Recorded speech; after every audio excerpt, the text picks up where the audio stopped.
नमस्कार. नमस्कार नमस्कार. आपलं नाव काय साहेब? माझं नाव निलेश गौतम ढवळे. अच्छा. शेलारवाडी, मुक्कामपूर, तालुका शिरूर, जिल्हा पुणे. बरं, तुम्ही कोणतं बियाणं लावलं होतं? आम्ही जिंदाल कंपनीचं पुन्हा फुरसंगी ॲडव्हान्स हे जो 3 वर्ष वापरतो.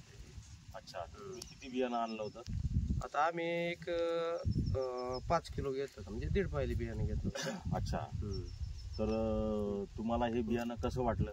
बियाणं म्हणजे एक नंबर वाटलं, आणि ह्याची काय आहे, कांद्याची साईज पण, पत्ती पण आणि टिकवून क्षमता चांगली राहते. अच्छा, तर तुम्हाला एक अंदाजे समजा किती उत्पन्न होईल?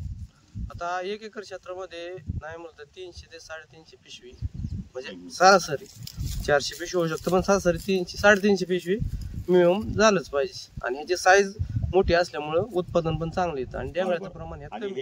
हे जे साईज आहे, एकसारखी साईज किती किती टक्के आहे?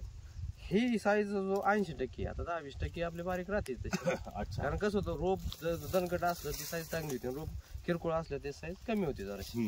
असं होतं. तर तुम्हाला समोर बाकी इतर शेतकऱ्यांना तुम्हाला काय सांगावं असं वाटतं? आता इतर शेतकऱ्याला खरं सांगू का, कारण जर त्या बियाण्याचे कलर जर चांगला असला तर कलर जर असला तर 2 रुपये वाढून मिळतात. नाही, तुम्ही आता इतर शेतकऱ्यांना तुम्ही सांगणार का बा तुम्ही हे नाही, 100% पुणे फुरसंगी ॲडव्हान्स वापरा म्हणून? आता तुम्हाला सांगू का, आम्ही 3 वर्ष झाले पुन्हा फुरसंगी वापरतोय. अच्छा. टिकवून क्षमता चांगली, कलर पण डबल पत्ती, आणि कांदा खराब होत नाही. बरं. शेतकऱ्याला आता तेवढं हे समजा तुम्हाला याचा आता किती दिवस झाले, पूर्ण किती दिवसाचा कालावधी लागला तुम्हाला? आता 3 महिने लागतातच ना कांदा पूर्ण व्हायला.